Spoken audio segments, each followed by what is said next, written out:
रिया की शादी, एक फैसला जो सिकंदर ने अपनी बहन की भलाई के लिए किया, लेकिन क्या वो जानता था कि जिस वाजिद को वो सिर्फ एक वफादार दोस्त और मुलाजिम समझ रहा था, वो दरहकीकत अस्मा की जिंदगी का वो ख्वाब था जो कभी पूरा ना हो सका।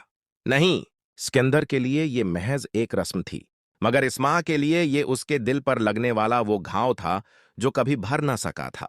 जब इस्मा को मालूम हुआ कि सिकंदर ने वाजिद के लिए रिया का रिश्ता तय कर दिया है, तो इसके कदमों तले जमीन निकल गई। ये शादी नहीं हो सकती। लेकिन रिया ने हैरत से जवाब दिया, उस्मा या आपा, किसी न किसी से तो शादी होनी ही है, तो वाजिद क्यों नहीं? ये अल्फाज इस्मा के दिल में खिंजर की तरह पीवस्त हो गए। वो कैसे रिया को बताती कि वाजिद सिर्फ एक नाम नहीं, बल्कि उसकी जिंदगी का सबसे हुसैन ख्वाब था, जो उसके अपने ही अपनों ने चुकनाचौर कर दिया था। और जब इस्मा ने आखिरकार अपनी मोहब्बत का राज खोला, तो सिकंदर का गुस्सा आसमान को छूने लगा।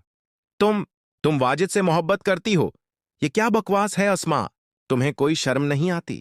मगर इस्मा के लिए शर्म का सवाल ही नहीं था, क्योंकि वो तो वो वक्त था जब उसकी मोहब्बत को बेदर्दी से रौंद दिया गया था। ये सब कुछ हो ही रहा था कि एक और तूफान उठ खड़ा हुआ, कबीर। कबीर, जो रिया की मोहब्बत में हर हद पार करने को तैयार था।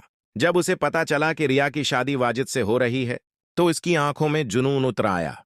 या तो वाजिद मरेगा या ये शादी नहीं होगी। रिया के लिए ये अल्फाज क़यामत से कम न थे। कबीर, कबीर ये सब क्यों कर रहा था? क्या ये मोहब्बत थी या सिर्फ आना की जंग? और फिर वो लम्हा आया जब कबीर और सिकंदर आमने सामने आ गए। सिकंदर गुस्से से, तुम कौन होते हो रिया की शादी रोकने वाले? कबीर निफरत से, तुम्हारी बहन है मगर वो मेरी पहली मोहब्बत भी है, और मैं उसे किसी और के साथ नहीं देख सकता। सिकंदर का खून खोल उठा। वो अपनी बहन के मामले में किसी की मुदाखलत बर्दाश्त नहीं कर सकता था, चाहे वो कबीर हो या इस्मा। मगर अस्मा ने भी हार मानने से इनकार कर दिया। सिकंदर, अगर तुमने वाजिद की शादी रिया से करवाई, तो मैं वाजिद के साथ भाग जाऊंगी। ये ऐलान नहीं, बल्कि एक धमाकी था, जो सिकंदर के लिए नाकाबिल यकीन था। क्या वो वाकई अपनी बहन को खो देगा?